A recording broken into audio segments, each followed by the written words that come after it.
안녕하세요. 예, 반갑습니다. 소리가 되게 크네요. 자, 이제 오늘은 저번 시간에 이어서 62쪽 아래에 보시면 8번 부동산 개발 부분이죠. 자, 그래서 오른쪽을 보시면 부동산 개발의 의의가 나오는데 개발의 의의 정도는 가볍게 읽어보시면 되겠고요. 쭉 내려보시면 동그라미 5번에 보면 부동산 개발의 주체가 나오죠. 그래서 개발 주체는 1섹터, 2섹터, 3섹터로 구분이 되고 있어요. 근데 1섹터는 공공부문, 2섹터가 사적부문, 제3섹터는 민관 합동이라고 보시면 되겠습니다. 자, 그런데 이 부분에서는 이제 문제가 한 두어 번 출제가 되었는데 나올 때마다 무엇을 물어보았는가 보았더니 자, 거기 보면 이제 정부나 지자체 각종 공사라고 해서 제1섹터 나와 있죠. 또 제2섹터에는 개인, 기업, 조합 이런 표현 나와 있지 않습니까? 이런 걸 섞어 놓고 그 주체가 과연 옳은가 그른가 이걸 물어봤던 문제 두어 번 출제가 돼 있죠. 예를 든다면 자, 다음 중 틀린 것을 고르시오 해놓고 자, 부동산 개발의 주체 중 정부, 지방자치단체, 토지 소유자 조합 등은 공적 부문에 해당한다 라고 나왔어요. 말 맞아요? 틀려요? 틀리겠죠? 자, 조합은 사적 주체지 공공 또는 공적 주체라고 말할 수가 없지 않겠습니까? 그렇기 때문에 자, 공적과 사적 주체에 어떤 표현들이 들어갈 수 있는가 이 부분만 알아두시면 문제를 충분히 맞출 수가 있게 되는 거죠. 자, 그 다음 그 아래 보시면 부동산 개발에 분류해가지고 일단 누가 개발하느냐에 따라서 공영개발과 비공영개발로 구분됩니다. 자, 비공영이라고 하는 것은 결국 공영이 아니니까 민간개발과 같은 의미가 된다라고 보시면 되겠고요. 그 다음에 그 동그라미 3번을 보면 용지 취득 방식에 따라서 단순, 환지, 혼합, 합동, 신탁개발 이렇게 표현되고 있지 않습니까? 물론 이 중에서 그 합동과 신탁개발 같은 경우는 표에다가 넣어놓긴 했지만 거의 시험에 나오지 않는 부분이니까 굳이 신경 쓰지 않으셔도 큰 관계가 없겠어요. 근데 우리가 공법을 배우다 보면 환지 방식이라는 거 들어보신 바가 있을 거고 또 공법에선 수용이라고 말하죠. 그런데 우리 개론에서는 매수 방식이다 이렇게 말할 수가 있다는 거죠. 그래서 공법에서의 수용이 개론에서는 매수 방식이라고 보시면 되겠습니다. 다들 아시겠지만 단순 개발이라고 하는 것은 토지 소유자가 자기가 소유한 토지를 직접 자금을 조달해서 개발하는 경우가 바로 단순 개발이죠. 그래서 다른 말로 자체 개발이다, 자력 개발이다 이런 말과 그 의미가 상통한다라고 보시면 되겠고요. 그 다음 환지라고 하는 것은 공법에서 이미 배워서 아시겠지만 복습하는 차원에서 본다면 한자로는 돌려줄 환 땅지예요. 그러니까 공공이 특정 토지를 개발한 이후 그 개발 토지를 다시 원래 토지 소유자에게 되돌려주는 방식, 이것이 바로 환지 방식이죠. 근데 여러분 상식적으로 말이에요. 어떤 땅이 있다고 할 때 그 땅이 개발되기 이전보다는 개발한 이후가 훨씬 땅값이 비싸지지 않겠습니까? 그렇기 때문에 100평짜리 땅을 개발하고 그 100평을 모두 원래 땅 임자에게 돌려준다면 개발 이익이 전액 토지 소유자에게 귀속된다, 돌아간다 이런 상황이 발생할 수 있겠죠. 이 꼴은 못 보겠다는 겁니다. 그렇기 때문에 100평 중에서 30평 정도를 빼고 70평만 돌려주는 이런 방식이 바로 환지 방식이죠. 여러분 이때 100평 중에서 30평을 뺐다라고 했죠. 이 빼는 부분을 감보분이라고 해요. 감보분. 그 다음에 100평 중에서 30평은 퍼센트로 따지면 몇 퍼센트예요? 100분의 30이니까 30%죠. 이런 퍼센트를 감보율 이렇게 표현합니다. 그래서 환지 방식에서 빼는 부분은 감보분, 빼는 비율은 감보율 이렇게 표현할 수가 있죠. 그런데 감보분이나 감보율이란 말은 결국 원래 토지 소유자에게 돌아갈 이익 중에서 일정 부분을 빼고 돌려준다는 의미가 되기 때문에 간보분, 간보율 이런 표현 나오면 그 자체가 개발 이익의 환수와 관련이 있다라고 개념을 잡으시길 바랍니다. 아시겠죠? 근데 매수 방식은 결국 뭐예요? 우리 공법에서 수용 방식 배울 때 그 개발 대상 토지를 정당한 대가를 보상하고 매입하는 방식이 바로 뭐다? 수용 방식이다라고 볼 수가 있죠. 그것이 바로 매수 방식이에요. 따라서 환지 방식과 매수 방식의 아주 근본적인 차이점은 환지 방식은 팔아먹은 게 아니기 때문에 뭐예요? 토지 소유권의 이전이 이루어지지 않겠지만 매수 방식은 내가 대가를 지불하고 공공이 그 땅을 매입한 상황이니까 토지 소유권이 이전된다. 이것이 가장 근본적인 차이점이라고 보시면 되겠습니다. 자, 좀 더 구체적인 설명은요, 우리가 본 수업 때 이루어질 수 있도록 하겠고요. 그 다음에 혼합이라고 하는 것은 위에서 보셨던 환지와 매수 방식의 결합, 즉 짬뽕이다 라고 보시면 되겠습니다. 자, 그 다음에 한 장을 넘겨보시면 자, 제목이 어떻게 나와요? 3번에는 공영개발이 나오고 4번에는 비공영개발이 나와 있지 않습니까? 그렇죠? 그런데 이때 공영개발 부분은요, 이 비공영개발과 어떤 균형을 맞추고자 서술을 해 놓은 부분에 불과하고요. 실제로 시험에는 거의 나오지 않는 부분이니까 크게 신경 안 쓰셔도 상관이 없겠습니다. 실제로 시험에 많이 나오는 부분은 바로 민간 개발에 해당하는 비공영개발 부분이다 라고 보시면 되겠어요. 그렇다고 3번을 X할 필요까지는 없겠고 한번 읽어는 봐야 교과서를 쓴 사람에 대한 기본적인 예의 아니겠습니까? 설마 그 벌써 X하신 거 아니죠? 예. 아이, 그런 동작은 되게 빨라요, 보면. 자, 그럴 때 가로 4번에 비공영개발 나오는데 여기서는 이제 그 여러 가지 말 나오지만 이렇게 보시면 돼요. 전 여기서 이제 뭐를 빼놨냐면 원래 자력개발이라는 게 있거든요. 근데 자력개발은 아까도 말씀드렸지만 자체 개발과 같은 거예요. 토지 소유자가 자기 땅을 자기 돈 들여서 개발하기 때문에 너무 간단한 개념이기 때문에 입문서에는 제가 써놓지 않았습니다. 그런데 나머지가 아래에 뭐 등가 교환이다 이런 말 나오잖아요. 요걸 다 묶으면 지주 공동사업이라고 보시면 돼요. 지주 공동사업. 그러니까 거기 보시면 기업번의 등가, 니은번의 사업 수탁, 디귿번의 토지 신탁 이런 말 나오죠? 그래요?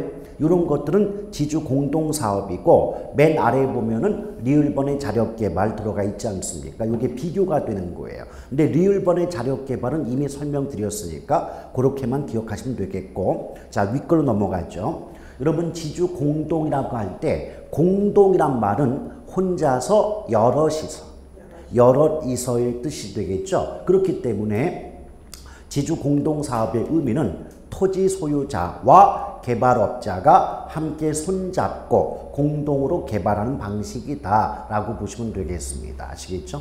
그러니까 신탁개발이든 뭐 사업 수탁이든 간에 전부 지주 공동사업에 해당이 된다라고 보시면 돼요. 자, 그럴 때 보시면 일단 등가 교환이란 말 나오는데 요거 한번 가볍게 뜻을 판단해 보도록 하겠습니다. 자, 등가 교환이에요. 자, 그런데 교환이라고 하는 것은 무엇인가를 바꾼다 의미가 되지 않겠습니까? 근데 등가라고 할 때 등은 같을 등이거든요. 그리고 가는 갑가예요. 그러니까 같은 가치만큼 맞바꾼다. 이걸 우리가 등가 교환 이렇게 표현합니다. 그런데 이 등가 교환이 어떤 것과 연결이 되냐면 잠깐 오른쪽을 보시면 공사비 그 기타 개발 그래가지고 오른쪽 페이지에 공사비 대물 변제형이라는 거 나와 있습니까? 네. 예, 이것과 연결되는 게 등가 교환이에요. 그러면 일단 공사비 대물 변제부터 가볍게 의미를 판단해 보도록 하겠습니다. 자, 여기서 이제 공사비 대물 변제거든요. 그럼 가운데 대물이란 말이 없다고 보면 공사비를 변제한다는 거잖아요. 근데 공사비를 변제한다는 건 공사비를 지급한다는 말과 같지 않겠습니까? 그런데 보통은 공사비를 지급할 때 현금으로 지급을 하죠. 그럼 얘는 대물이니까 물건으로 대신 지급한다. 이런 관점에서 대물 변제다. 이렇게 표현합니다. 근데 공사비를 물건으로 대신 지급할 때 등가, 같은 값어치, 토지의 가치와 완성된 건물의 가치를 비교해서 같은 값어치만큼 나눠준다는 거예요. 그래서 등가 교환이 되거든요. 자, 한번 예를 한번 들어볼게요. 그림 한번 그려보면 참 쉬워요. 여기 A라는 토지가 있대요. 근데 이 토지는 웅녀의 것이래요. 이때 웅녀는 토지 소유주 또는 토지 소유자라고 말할 수 있지 않겠습니까? 또 다르게 바꾸면 지주라고 해도 상관이 없겠죠.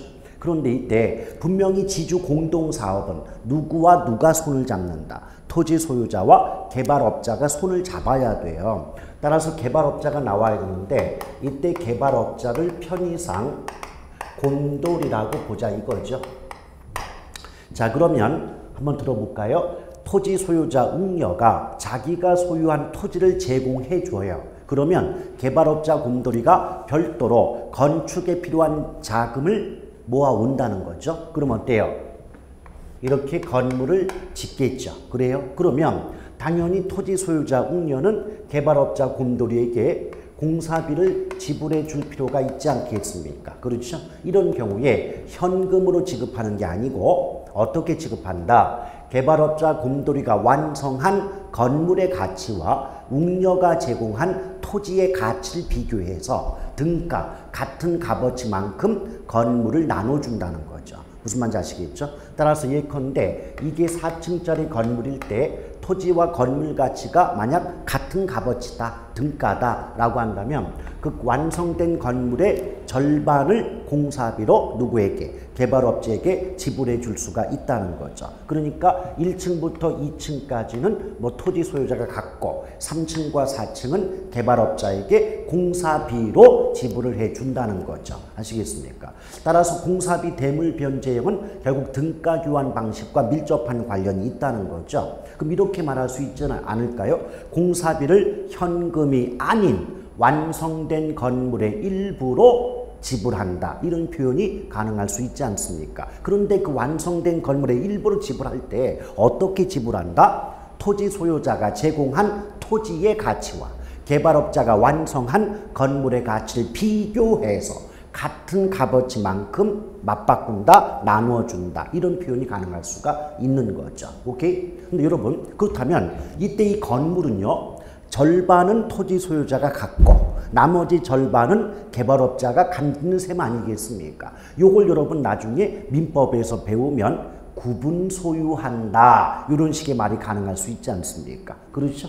오케이? 따라서 예컨대 뭐 등가 교환 또는 공사비 대물 변제 방식은 개발업자와 토지 소유자가 완성된 건물을 구분하여 소유한다. 뭐 이런 식으로 문장을 바꿔낼 수도 있는 거죠. 그런데 결국 표현만 달라질 뿐이지 내용 해석해 보면 똑같은 말 반복하는 셈 아닙니까? 아시겠죠? 그래서 제가 항상 뭐 강조해요. 내용을 정확히 이해하면 말이 아무리 바뀌어도 그 말의 옳고 그름을 파악할 수 있다 하지 않습니까? 괜히 문장만 자꾸 외웠다가는 내용은 같은데 그 문장하고 또 다른 표현을 또 바꿀 수가 있잖아요. 그렇죠? 그럴 때 외운 내용이 아니면 이건 내가 배운 게 아닌 것 같은데 모르는 건데 이러면 또 틀리게 됩니다. 아시겠죠? 자, 이것이 바로 등가교환 공사비 대물변제다라고 보시면 되겠고요. 그 다음에 뭐 말이 나왔으니까 그 기타 개발에서 바로 또 아래를 보시면 오른쪽에서 공사비 분양금 지급 방식 나오죠. 근데 그거는 말 그대로 해석하면 돼요. 주로 아파트 그 개발 사업에 사용되는 방식인데요. 일단 아파트 지어요. 그럼 어때요? 분양하겠죠. 그럼 분양에서 얻은 수익금으로 공사비를 지불하기 때문에 공사비 분양금 지급 방식이다. 이렇게 말이 나와요. 근데 앞뒤를 바꿔가지고 분양금 공사비 지급 방식이라고 해도 상관이 없는 거예요. 무슨 말인지 아시겠죠? 그래서 그런 것들은 말뜻만 그대로 알아두시면 되겠고요.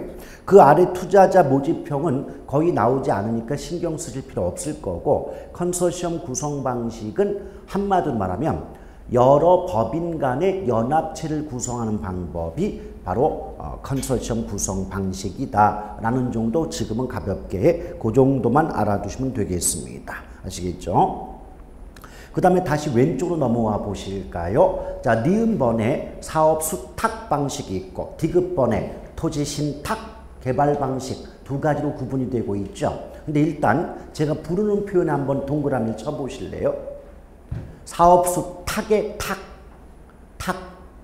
사업수 탁할 때 탁. 토지 신탁할 때 탁. 동그라미를 치시라니까요. 예, 사업수 탁의 동그라미, 토지 신탁의 동그라미.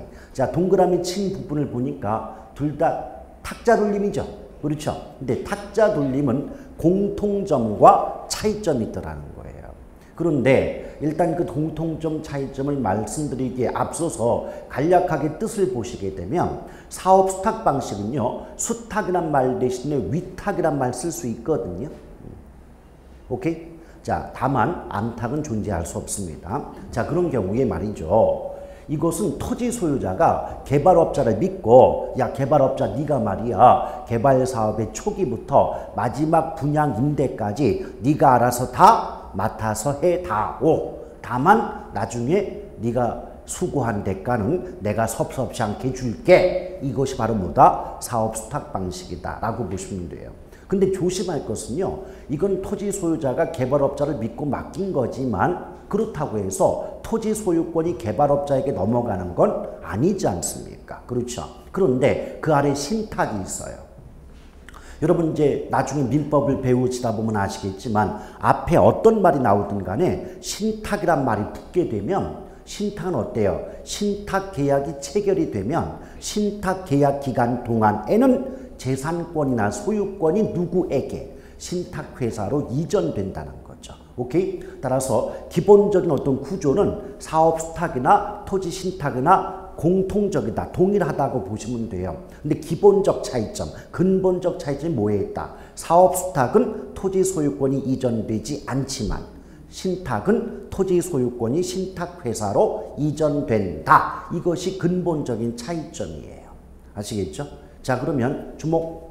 여러분 상식적으로 말이죠. 그럼 신탁 계약 기간 동안에 그 토지의 소유권이 신탁회사로 넘어간다면 계약 기간 동안에는 그 땅은 누구의 소유로 인정이 되는 거죠? 신탁회사 걸로 인정이 되는 거죠. 물론 형식상, 형식적으로 겉으로 드러날 때. 아시겠죠? 그럼 그거 일단은 누구 땅이다? 신탁회사 땅이 되는 거죠. 그래요? 그러면 누구 명의로 사업할까요? 신탁회사 명의로. 또 누가 사업의 개발에 필요한 자금 조달할까요? 신탁회사. 아시겠어요? 근데 사업 수탁은 소유권 넘어가요? 안 넘어가요? 안 넘어가죠? 그럼 여전히 누구 땅이에요? 원래 토지 소유자 땅. 내 거 아닐까? 내 거? 그렇죠? 그러니까 내 땅이니까 누구 명의로? 나의 명의, 즉 토지 소유자 명의로. 자금도 누가? 내가. 아시겠죠? 오케이? 그런 차이가 있다는 거죠. 아시겠습니까? 그러면 제가 쓰진 않겠고 나중에 다 써드릴 테니까 일단 한번 들어보시죠. 그러면 사업 수탁 방식과 토지 신탁 개발 방식은 전체적으로는 동일한 구조를 가지고 있으나 신탁회사로 소유권이 이전되는 부분에 있어서 차이점을 보인다라고 말할 수 있는 것이고, 따라서 그 토지 신탁은 토지 소유권이 계약 기간 동안 신탁회사로 이전되므로 신탁회사 명의로 사업이 진행이 되고 신탁회사가 부족한 자금도 조달한다라는 말이 나올 수 있겠죠. 근데 반대로 사업 수탁 방식은 개발업자를 믿고 맡겼지만 소유권이 이전되는 것은 아니기 때문에 여전히 토지 소유자의 것이므로 토지 소유자 명의로 사업이 진행이 되고 토지 소유자가 부족한 자금도 조달하게 된다. 이런 식의 어떤 차이점 분명히 나올 수 있지 않습니까? 그거를 처음부터 외우려 하지 마시고 얘는 왜 땅임자가 원래 땅임자가 자금도 조달하고 명의도 이루어지느냐, 또는 얘는 왜 신탁회사 명의로 사업이 진행되고 왜 신탁회사가 자금을 조달하게 되느냐, 이유가 있다는 거죠. 소유권 넘어갔냐 안 넘어갔냐. 아시겠죠? 누구 거냐. 그것만 이해가 되면 굳이 나머지 내용을 외우지 않아도 당연히 이 기간 동안에는 신탁회사 거니까 명의도 신탁회사 명의, 자금도 신탁회사가 조달. 당연한 말 아니에요. 그렇죠? 그런데 수탁은 뭐예요? 소유권 권리 넘어간다 안 넘어간다? 안 넘어간다. 그럼 여전히 내 땅이니까 내가 자금 조달하고 내 명의로 사업이 진행이 된다. 당연한 얘기 아닙니까? 응? 그러니까 그 구조를 이해하지 못하고 내용만을 외우려다 보면 나중에는 가만 신탁회사 가나 수탁이 하나 이게 자꾸 헷갈린다는 거죠. 아시겠죠? 자, 그렇게 보실 것. 자, 그러면서 이제 오른쪽 아래로 보시면 자, 3번 보세요. 그러니까 65쪽 아래에 보면 3번 나오죠? 자, 부동산 개발의 과정이 나와요. 그래서 미국의 워포드 교수가 부동산 개발의 과정을 7단계로 구분하고 있더라는 거예요. 근데 이 7단계 순서는 일단은 외워줄 필요가 있습니다. 왜냐하면 이 순서 물어보는 문제도 한두 번 출제가 된 바가 있거든요. 근데 제가 암기하는 거 싫어하지만 뭐는 암기할 필요가 있다. 종류나 순서는 암기할 필요가 있다라고 말씀드린 바가 있죠. 그래서 어떻게 기억합니까? 부동산 개발의 과정 7단계 순서 아, 예, 부, 타, 금, 건, 마. 자, 아, 예, 부, 타, 금, 건, 마. 자, 이렇게 7단계 순서를 기억을 해 두시면 되겠어요. 그 맨 처음에 아가 나오잖아요. 이게 바로 아이디어 단계죠. 근데 아이디어 단계를 다른 말로 구상 단계다 이렇게 말하고 있어요. 이 두 번째가 예비적 타당성 분석이에요. 근데 예비적 타당성 분석을 이제 다르게 말할 때는 뭐 실행 전 가능성 분석 이렇게 표현할 수도 있고요. 또 세 번째가 부지 확보 단계가 있어요. 근데 부지 확보란 말 대신에 뭐 부지 수배, 부지 모색 이런 말 쓰기도 하고요. 또 네 번째가 타당성 분석이에요. 이때 이 타당성 분석 단계를 우리가 실행 가능성 분석이라고도 표현할 수 있습니다. 또 네 번째가 다섯 번째 금융이고, 여섯 번째 건설, 일곱 번째 마케팅 단계. 그래서 7단계 순서를 잘 기억을 해 주시길 바라겠어요. 아예, 부타, 금건마. 아시겠죠? 예, 그런데 보통 이제 외울 때는 아예부터 금건마로 기억을 하시되, 아까 조금 전에 우리 표에도 있지만 요 아이디어란 말 대신에 구상 단계 나오잖아요. 또 예비적 타당성 분석이란 말 대신에 실행 전 가능성 분석이란 표현 나오죠. 또 마찬가지로 타당성 분석이란 말 대신에 실행 가능성 분석이라고 말할 수 있지 않습니까? 그렇죠. 그러니까 외우는 방법은 아예부터 금건마로 기억하시되, 오케이? 아이디어, 예비적 타당성, 타당성 분석 요 세 단계는 다른 표현도 존재하고 있다. 그 다른 표현도 아는 상태에서 아예부터 금건마를 기억해야 되는 거지, 그냥 무조건 처음부터 아예부터 금건마라고만 기억한다면 예컨대 출제자가 억하심정을 가지고 니네 한번 당해봐 이래서 아이디어란 말 대신에 구상자 쓰거나 예비적 타당성 대신에 실행적 가능성 분석 이렇게 말을 바꾸게 되면 그냥 앞글자만 따서 외우신 분들은 속수무책일 수밖에 없지 않겠습니까? 그래요? 그래서 항상 앞글자를 따서 외울 때에도 그 말이 다르게 표현될 수 있는 것도 알아둔 상태에서 외워야 되는 거지, 무대뽀로 외워서는 아니 되는 거죠. 아시겠죠? 그리고 이제 요 구체적인 내용에 대한 설명은 당연히 본 수업 때 이루어질 것이고, 근데 이때 요 이제 7단계잖아요. 그럼 이제 1, 2, 3, 4는 나중에 설명 들어가고, 나머지 5, 6, 7 요 단계는 아주 간단하기 때문에 금방 설명이 가능해요. 자, 금융이라고 하는 건 자금 융통의 준말이잖아요. 그러니까 필요한 자금을 조달하는 경우가 바로 뭐다? 금융이다. 그렇죠? 자, 그럼 개발 사업에 필요한 자금을 융통한다, 자금을 조달한다. 그럼 돈을 확보하는 거죠. 그럼 돈이 확보가 되면 건설해야죠. 그럼 이제 새롭게 어떤 그 상가라든지 아파트 등을 지었다 그러면 요번에 어느 동네에 새로운 아파트 지었습니다, 상가 지었습니다, 주변에 알려서 팔아 먹어야 될 거 아니에요. 그래서 바로 마케팅이다. 그렇죠? 그래서 자, 돈을 확보하고 건물을 짓고 광고 홍보해야 된다라는 순서는 너무나 지극히 당연한 순서가 되지 않느냐라고 볼 수가 있겠죠. 오케이? 또 마케팅도요, 단계로는 가장 마지막 단계지만 시험에 나올 때는 개발 사업의 초기부터 마케팅을 진행하는 게 바람직하다, 이런 식의 말이 나올 수가 있어요. 그게 무슨 말이냐? 여러분, 단적으로 말이에요. 우리 이제 길을 걷다가 골프장이 아닌데 골프장 금을 이렇게 쳐져가지고 공사 중 하는 경우 있죠. 그런데 그 공사 이제 그런 안전 그물이 쳐 있다는 것은 아직 공사가 마무리되지 않았다는 거죠. 건축이 완성되지 않았어요. 그런데 그 그물 이 앞에 대형 플랜카드 같은 거 걸려져 있는 경우 있어요. 뭐 무슨 병원 입점 확정, 뭐 무슨 금융기관 무슨 지점 입점 확정 써 있는 경우 보셨죠? 그래요? 근데 그것은 말이죠. 이 건물이 완성되기도 전에 이미 마케팅한 결과 새롭게 신규 임차인을 사전에 확보한 셈이 되지 않습니까? 이건 결국 뭐다?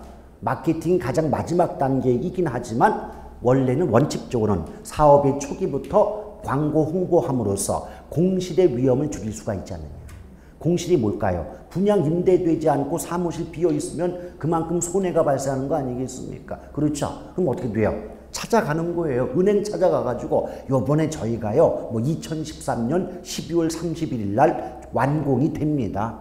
요거 굉장히 뭐 임대료 같은 거 제가 싸게 해드릴게요. 그리고 입지 조건이 되게 좋아가지고 아마 더 좋은 이익을 얻으실 수 있을 거예요. 라고 말하겠죠. 그럼 어떻게 돼요? 그 결과 그래 여기보다 월세도 싸고 입지 조건도 좋고 또 보다 많은 고객을 확보할 수 있다. 이런 판단이 들게 되면은 어때요? 사전에 좋은 위치 또는 좋은 어떤 층을 확보하고자 몰려들지 않겠습니까? 그것이 바로 초기부터 언제 무슨 초기? 개발 사업의 초기부터 마케팅을 진행하는 게 바람직하다. 이런 식의 표현 나올 수가 있는 거죠. 오케이? 그런데 문제는 7단계 순서로 기계적으로 외우신 분 입장에서는 그 문장이 틀려 보인다는 거예요. 무슨 말인지 아시겠어요? 왜? 마케팅은 부동산 개발의 과정 중 마지막 단계로서 건축이 완성된 이후에 진행함이 바람직하다라고 문장이 나오면 그냥 7단계 순서만 외우신 분 입장에서는 맞아. 금건마 마케팅이 마지막이니까 건축 단계 다음에 진행하는 거 당연히 맞는 거 아니야? 라고 생각을 하게 되고 잘못된 답을 찍게 되는 거죠. 무슨 말인지 아시겠습니까? 그래서 기계적인 암기야말로 여러분을 갉아먹는 암적인 존재예요. 그냥 막 암기하시면 안 돼요. 그러나 법은 마구 암기해도 돼요. 왜? 법은 다른 말이 나올 수가 없는 거니까. 됐죠? 자, 그럼 넘겨보시면 또 가로 2번 형태 해가지고 히라가와 교수가 뭐 직렬형, 뭐 병행형, 기본형 이런 말 써 있잖아요. 그것도 그냥 구색 맞추고 썼어요. 안 나와요. 예, 그거야말로 절대로 나올 수가 없는 부분이에요. 왜냐? 첫째, 이유가 두 가지가 있습니다. 첫 번째 이유, 지금까지 24회를 거치는 동안 이 부분에 대한 문제가 나온 적이 없다는 거. 둘째, 일본 놈이죠. 지금 현재 이 부동산 학계 입장에서도 대일관계 악화의 영향 때문에 일본식 표현 쓰지 않겠다. 일본식 이론 사용하지 않겠다. 이것이 지금 부동산학계의 대세인데 미쳤다고 일본 걸 문제를 내겠습니까? 별로 중요하지도 않은 걸 갖다가 이해가시겠죠. 절대로 안 나오니까 요건 X해도 괜찮아요. 자, 그러면서 이제 그 아래 보면 부동산 개발의 타당성 분석이 있죠. 요 타당성 분석 과정도 상당히 자주 출제가 되고 있는 그런 부분에 해당이 되겠습니다. 근데 이 타당성 분석은 여러분 크게 5단계설과 2단계설이 구분이 되거든요. 자, 그래서 개발의 타당성 분석이 있어요. 그럼 크게 5단계설과 2단계설로 구분될 수 있다. 근데 5단계설, 2단계설이니까 벌써 제목을 통해 알 수 있다시피 5단계설이니까 몇 가지로 구분하겠습니까? 5단계죠. 그렇죠? 그래서 5단계 구분할 때는 이것도 암기법이 필요해요. 지, 시, 성, 타, 투 로 기억을 하시면 되겠습니다. 자, 5단계에서는 지, 시, 성, 타, 투라고 보시면 돼요.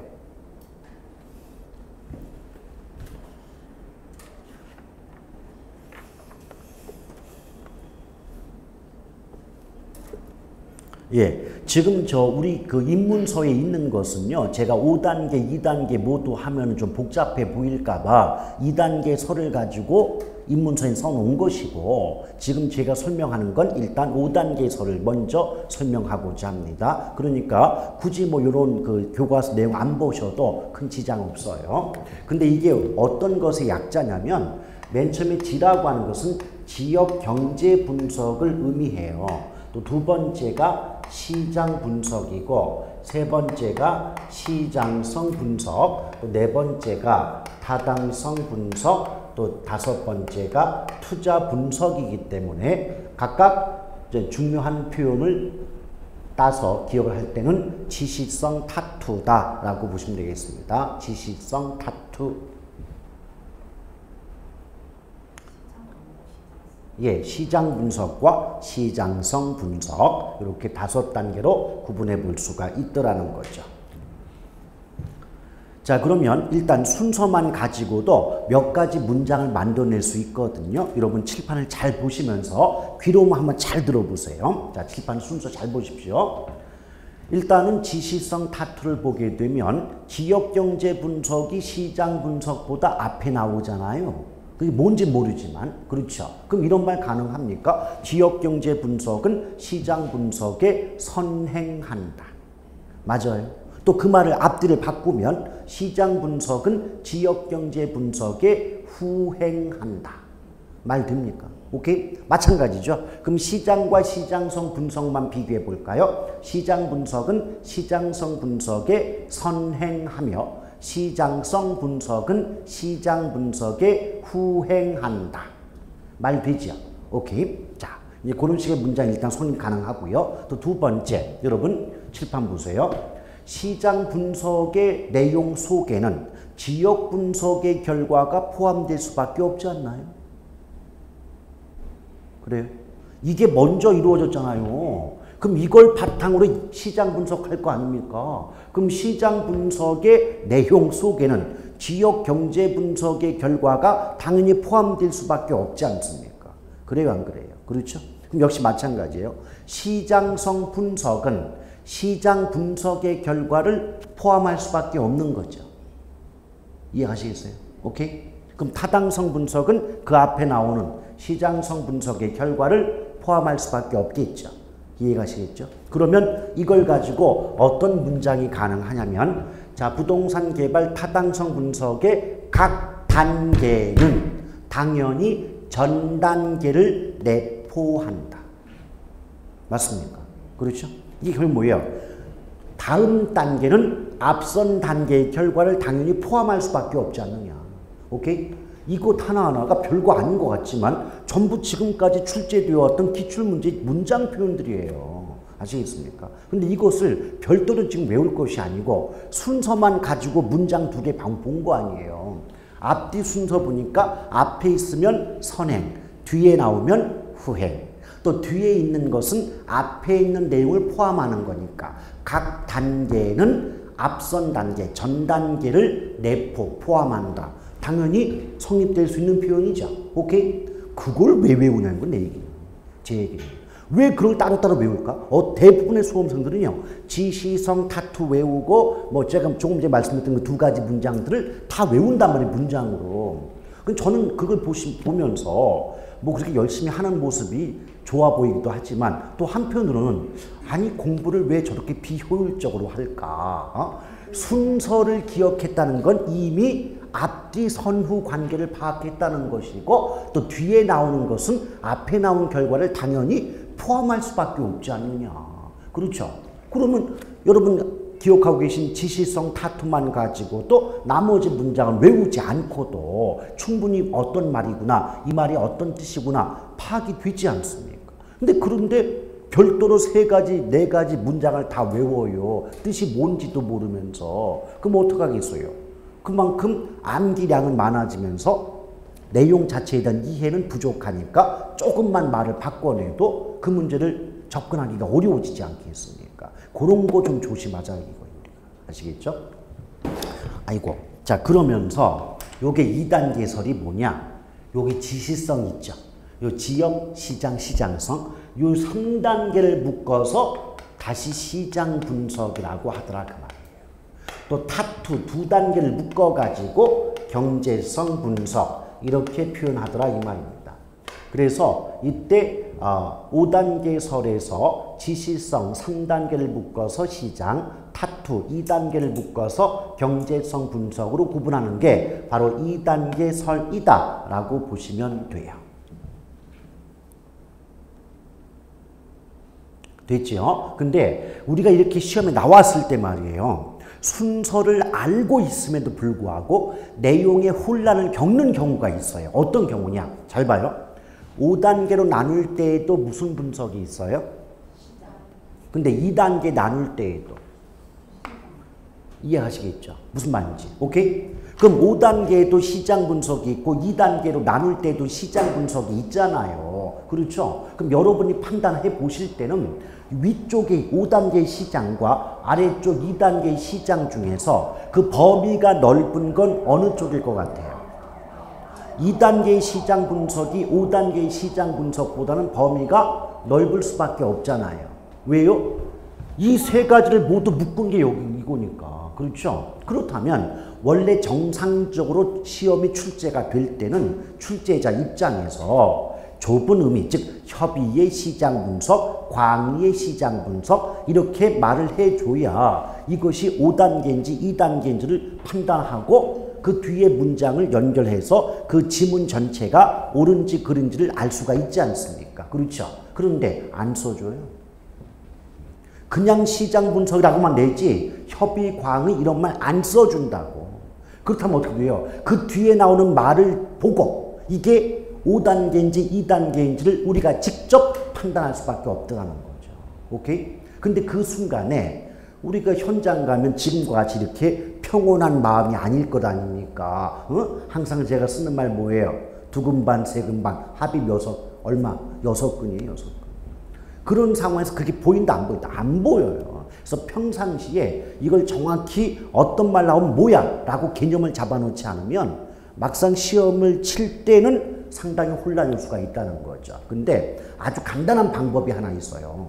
원래는 요 5단계설의 시장과 2단계설의 시장 분석 내용을 모두 비교해가지고 설명해야 되겠지만 이게 조금 말이 길단 말이에요. 그래서 나중에 시험 문제를 풀 때 하는 요령 한 가지를 좀 알려드리면 얘 없다고 보고 얘와 관련된 말은 하나밖에 없어. 근데 얘와 관련된 2단계설의 시장 분석과 관련된 말이 한 5개, 6개 있다면 5단계의 시장 분석과 관련된 표현은 하나뿐이 없어요. 그 뭐 기억할래요? 하나 기억할래요? 6개 기억할래요? 하나. 그렇죠? 그래서 5단계설의 시장 분석과 관련된 표현 하나만 기억하고 그것 아닌 다른 말 나오면 모두 2단계설의 시장 분석이겠구나 라고 판단하고 문제 풀면 되는 거 아닙니까? 아시겠어요? 이거 너무 기초인데 벌써 문제 푸는 요령을 알려드리면 좀 그러합니다만 맛보기 하나 보여드리는 겁니다. 근데 이렇다면 이제 중요한 건 뭐예요? 5단계설의 시장 분석이 뭐냐는 거. 요게 중요하지. 그 5단계설에서 시장 분석, 우리가 보통 협의의 시장 분석, 이 말은 어떤 뜻이다 보았더니 어떤 특정 부동산이 있어요. 그럼 특정 부동산이 있다면 그 특정 유형의 부동산에 대한 수요와 공급을 분석하는 것을 우리 뭐라 그런다? 시장 분석이다. 이렇게 말합니다. 아시겠죠? 따라서 일단 문장 구조 자체를 외우려고 하신다면 수요 공급 분석한다 이 말 나오면 좁은 의미 즉 5단계설의 시장 분석이라고 보시면 돼요. 근데 예를 한번 들어볼게요. 여기서 이 특정 부동산을 원룸이라고 보자 이거예요. 원룸. 그런데 그 지역이 어디냐? 우린 지금 행정구역으로 따지면 이 지역이 무슨 동이에요? 사당동이에요. 그럼 오케이. 그러면 사당동 일대에 원룸의 수요와 공급을 분석해 보았더니 사당동 일대에서는 원룸이라는 부동산을 100개를 필요로 하더라 이 말이에요. 그런데 공급된 양은 50개에 불과하더래요. 이때 그러면 수요는 100인데 공급이 50이죠. 그럼 수요가 공급보다 많은 상태가 발생하고 있는 거죠. 오케이? 그런데 이때는 수요가 공급보다 많은 경우를 무슨 수요라고 말해요? 초과 수요라고 말하겠죠. 근데 초과 수요라는 말은 어느 것이 남아 도는 상태다, 부족하다. 부족한 거예요. 자, 봐봐요. 자, 사당동 일대에서는 원룸이 몇 개 필요하다? 100개가 필요하다. 근데 구할 수 있는 건 50개밖에 없다는 거예요. 따라서 이 결과 사당동 일대의 원룸이라는 특정 부동산은 필요로 하는 양보다 50개가 부족하다는 결론을 낼 수가 있지 않습니까? 그래요? 이게 수요 공급 분석이에요. 그렇다면 여러분 입장에서는 여러분이 원룸 생산업자, 원룸 그 건축업자 입장이라고 생각해 보세요. 그럼 다른 지역에 원룸을 지어서 공급하는 경우보다는 사당동 일대에 원룸을 지어서 공급하는 것이 훨씬 임대될 가능성이 높다고 판단할 수 있겠죠. 그것이 바로 시장성 분석입니다. 아시겠어요? 그래서 뭐다? 여기 단계에도 시장 분석 다음에 뭐가 나와요? 시장성 분석이 나오죠? 그럼 시장성 분석은 어떤 부동산이 매매되거나 임대될 가능성이 큰가 작은가 이걸 분석하는 게 바로 뭐다? 시장성 분석이다 라고 보시면 돼요. 오케이? 예. 근데 여러분 이렇게 한번 생각을 해보세요. 지금 여기서 과정을 다시 한번 반복합니다. 사당동 일대의 원룸이라는 특정 부동산의 수요와 공급을 분석해 보았더니 필요로 하는 양보다 50개만큼 부족하다는 결론에 도달했지요. 그 결과 다른 지역보다 사당동 일대의 원룸의 임대 가능성이 높을 거라고 분석이 되지 않습니까? 그래요? 그렇다면 여러분 사당동 일대의 원룸이라는 특정 부동산의 매매 또는 임대 가능성을 분석하기 위해서는 그 원룸이라는 부동산의 수요와 공급 분석이 먼저 이루어져야 되는 거 아닙니까? 그래요? 그러니 당연히 뭐예요? 시장 분석은 시장성 분석에 선행한다. 이 말이 당연할 수밖에 없잖아요. 오케이? 물론 순서로도 지시성 다투를 기억하면 그뿐이겠지만 또 내용적으로 따져보더라도 야 얼만큼 잘 팔릴 수 있니? 이걸 알기 위해서는 지금 얼마가 공급되고 얼마가 필요하니 이걸 먼저 파악할 수밖에 없는 거 아닙니까? 이해가시겠어요? 오케이? 그러면 여러분 따라서 시장 분석이 시장성 분석에 선행한다는 그 내용은 이해가 됐죠? 그럼 제가 조금 예쁘게 한번 포장을 해볼게요. 어떻게 포장하느냐? 분명히 시장 분석은 특정 부동산의 수요와 공급 분석한다고 나왔죠. 또 시장성 분석은 그 특정 부동산의 매매, 임대 가능성을 분석한다고 나온 거 아닙니까? 이걸 묶어가지고 좀 긴 문장으로 바꿔볼게요. 특정 유형의 부동산에 대한 수요와 공급을 분석하면 그 특정 유형의 부동산이 시장에서 매매되거나 임대될 수 있는 능력이 있는지를 분석하는 토대가 된다. 시장성을 뺐어요. 잘 보세요. 그러니까 지금 단순 암기가 된 거 아닙니까? 매매되거나 임대될 수 있는 능력이 있는가는 매매 임대 가능성과 똑같은 말이란 말입니다. 아시겠어요? 자, 봐봐요. 매매되거나 임대될 가능성이 높다 이 말이나 매매되거나 임대될 수 있는 능력이 크다는 말은 같은 말인 거 아니에요. 그렇죠? 그럼 봐봐요. 제가 조금 전에 뭐라고 했냐면 특정 유형의 부동산의 수요와 공급을 분석함은 특정 유형의 부동산이 시장에서 매매되거나 임대될 수 있는 능력이 있는지를 분석하는 데 토대가 된다. 맞잖아요. 토대가 된다는 게 뭘까요? 그게 먼저 이루어진다. 그러니까 제가 지금 뭐라고 한 거냐면 여러분 조금 전에 시장 분석이 시장성 분석의 선행 먼저 이루어진다고 말씀드렸을 때 다 고개를 끄덕이시면서 인정하셨잖아요. 그 말이에요 이게. 아시겠어요? 그러니까 결국 봐요. 길게 문장을 끌어내니까 어때요? 방금 전에 들었던 같은 말도 전혀 다른 말처럼 혼란이 오고 있지 않습니까? 그래요? 그러니까 어떤 거 하나 뭐 선행한다 후행한다 이런 거 하나 기억했다고 문제 맞출 수 있는 게 아니에요.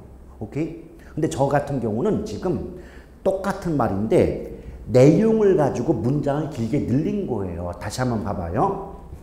시장이 시장성보다 먼저 이루어지는 거 알죠?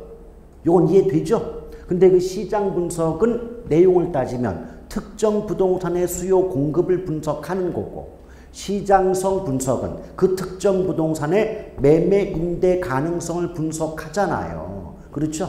오케이? 그러면 이 시장성 분석에 앞서서 이루어지는 시장 분석은 시장성 분석의 기초가 된다고 말할 수 있잖아요. 그래요? 시장 분석이 먼저 이루어져야 그 결과를 바탕으로 시장성 분석이 이루어지는 거 아니냐고요. 그걸 우리가 기초가 된다, 토대가 된다, 바탕이 된다 라고 말할 뿐인 거죠. 아시겠습니까? 자, 그럼 다시 한번 해볼까요? 칠판 보시면서 특정 유형의 부동산에 대한 수요와 공급을 분석하면 특정 유형의 부동산의 시장에서의 매매되거나 임대될 수 있는 능력이 얼마인지를 분석함에 기초가 된다, 토대가 된다. 맞습니까? 그 말을 짧게 끊으면 시장 분석은 시장성 분석에 선행한다. 그 말이에요. 아시겠어요? 이거를 지금 감 잡지 못하면 나중에 문제 풀 때 똑같은 말 5개를 다, 보기 5개를 똑같은 말인데 표현만 바꿔내도 여러분들은 이거 틀린 말 같은데 이렇게 느낀다니까요. 아시겠어요? 그러니까 그냥 외워서는 안 돼요. 자, 그렇게 보시면 돼요. 근데 요 말. 지금은 다른 건 크게 중요하지 않고 요 말이 나오면 5단계에서의 시장 분석이에요. 오케이? 그럼 어때요? 시장 분석이란 말이 나왔는데 뒤에 수요와 공급을 분석한다는 말 나왔다면 이거는 5단계구나. 협의구나. 오케이? 그런데 시장 분석이란 말 나왔는데 뒤에 말에 수요와 공급을 분석한다. 이런 말이 안 붙었어. 그러면 최소한 이것은 5단계가 아니라 2단계 구분할 때의 시장 분석이겠구나 라고 판단할 수가 있다는 얘기입니다. 아시겠어요? 오케이? 이거 정식적으로 여기 시장이나 경제성 분석에 대한 설명 들어가면 상당히 복잡한 문장들이 꽤 많이 나옵니다.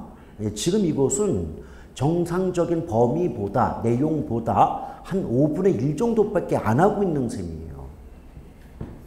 자, 그렇게 보시면 되겠습니다. 그 다음에 그 오른쪽 아래에 보시면은요, 그 가로 3번의 경제 기반 분석이 있죠? 이 경제 기반 분석은 또 이제 공식도 좀 필요하고 계산 능력이 좀 요구되는 부분이기 때문에 일단 기초 수업 시간에는 건너뛰도록 하겠습니다. 자, 뒷장을 넘겨보시면 가로 4번에 부동산 개발의 위험 나오죠? 그래요? 예, 위험.